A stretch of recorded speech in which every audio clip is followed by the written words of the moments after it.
My name is Crystal Crawford, and I'm also known as a little bit of a prankster.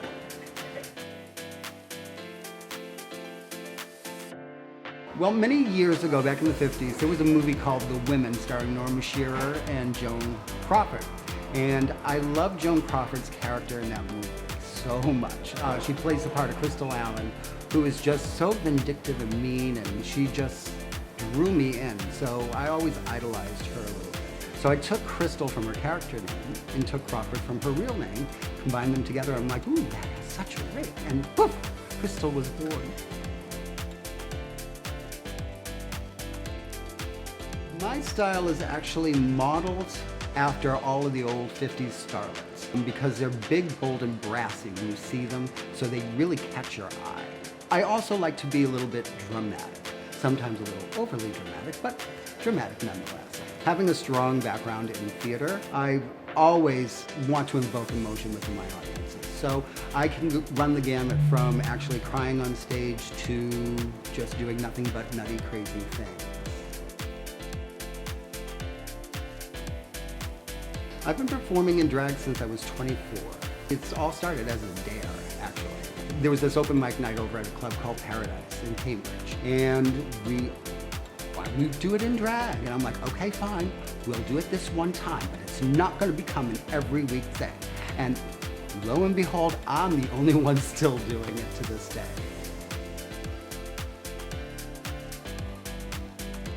I currently live in Dorchester, Mass, but I was born in Cambridge, Massachusetts. Actually born in Somerville, but raised in Cambridge. So I went to the Cambridge Latin High School, and it was a tumultuous time for me because I did come out in high school when I was 14. I always ran through the streets as big, bold, and brassy, and little femme bop that I am.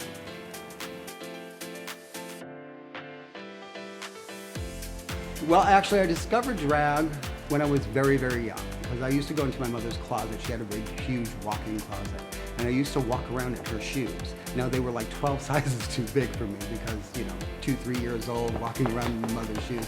My mother always thought that was funny. But that's how I discovered drag, looking back at it now. And here we are, 2,000 years later, and I'm still doing it.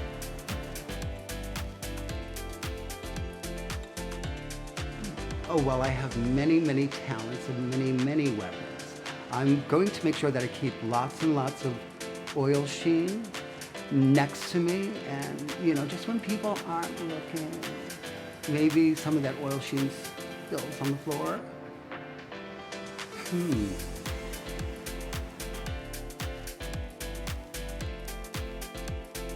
Yeah, I think my superlative in high school would be tramp.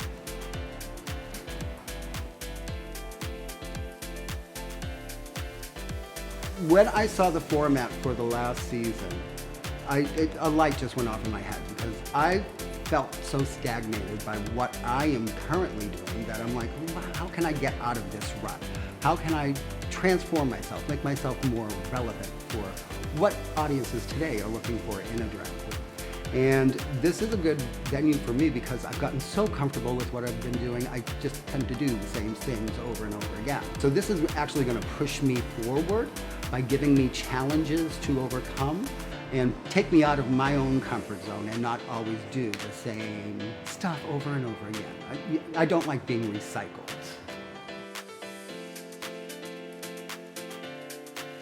I have ambition, I have drive, and I am one sneaky ass bitch. They won't know what's coming next.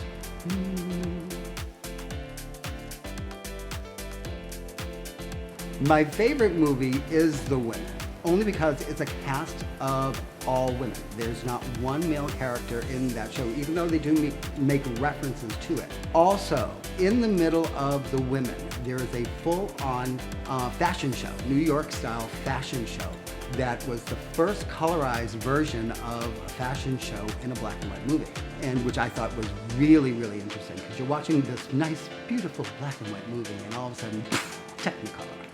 So that's my all-time favorite movie.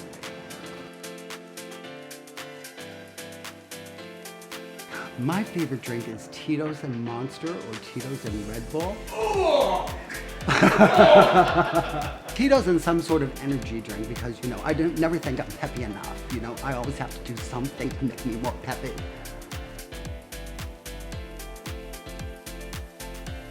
It would mean that even somebody of my advanced years still has what it takes, you know, with all the young talent that is out there. Because there's a lot of young talent out there of new queens coming up through the ranks, and they are very dynamic, very over the top, and just will say, see bitches, follow this.